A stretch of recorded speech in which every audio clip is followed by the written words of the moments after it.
Did you see those aerial TV shots as thousands of West Ham fans left the London Stadium before half-time with their side 4-0 down to Arsenal? Were they ungrateful, disloyal, fair-weather fans? No. Not a bit of it.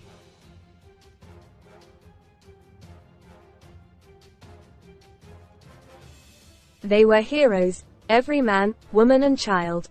Paying to watch a match then leaving to avoid the traffic when the outcome is in the balance, as some always do, is utterly baffling.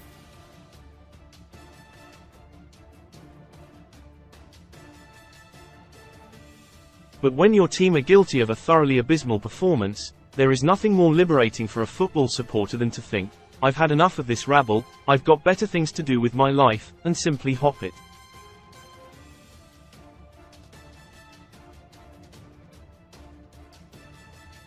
Had those fleeing Hammers fans forgotten the glory of winning a European trophy in Prague just last summer? No, but they spent good time and money to be there too.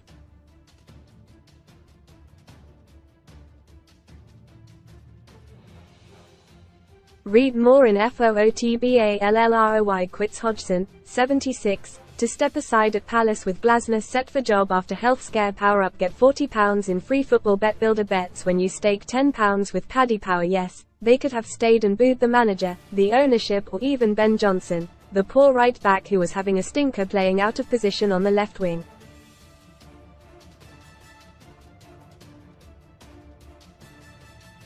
But elite sportsmen are show-offs. They thrive on adulation. The best of them usually thrive on hostility, playing away from home too.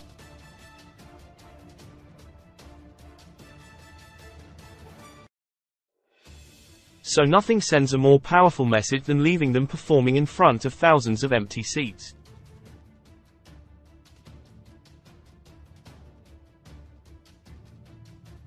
That's the sting of humiliation right there.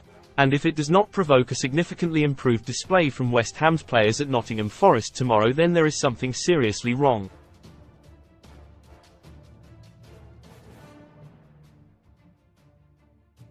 Most read in football. Roy quits Hodgson, 76, to step aside at Palace with Glasner set for job after health scare. Cup set major broadcasting change to FA Cup with BBC or ITV at risk of losing coverage. Roy scare Hodgson, 76, in hospital undergoing tests after collapsing at Palace. Training gunner do it transfer recommendations for GW24. Arsenal defenders promise plentiful points. How to get free bets on football. OK, so Arsenal once tossed away a 4-0 half-time lead at Newcastle.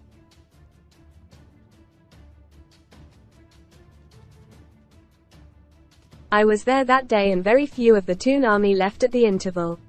Had tens of thousands legged it, a miracle comeback may have been less likely.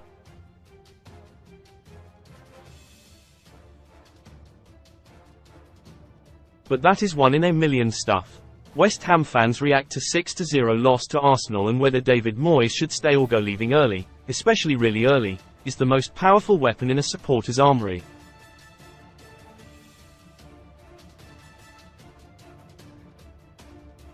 Fans of the team dishing out the humiliation should never resort to mocking, "Is this a fire drill?" chants.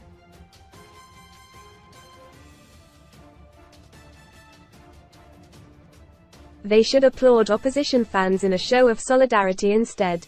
Coincidentally, only the previous day my mate Dean and I were having a pint before watching our team Fulham, and reminiscing about the time we left after 37 minutes of a 5-0 home loss to Watford.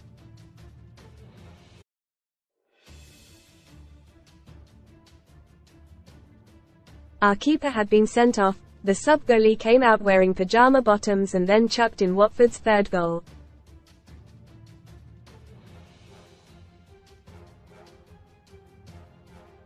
It was a Friday night, it was freezing and it was Dean's birthday.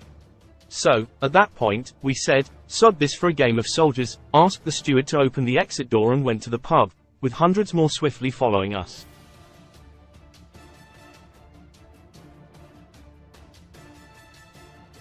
Almost a decade later, we are both season ticket holders and have indoctrinated our sons to follow Fulham too.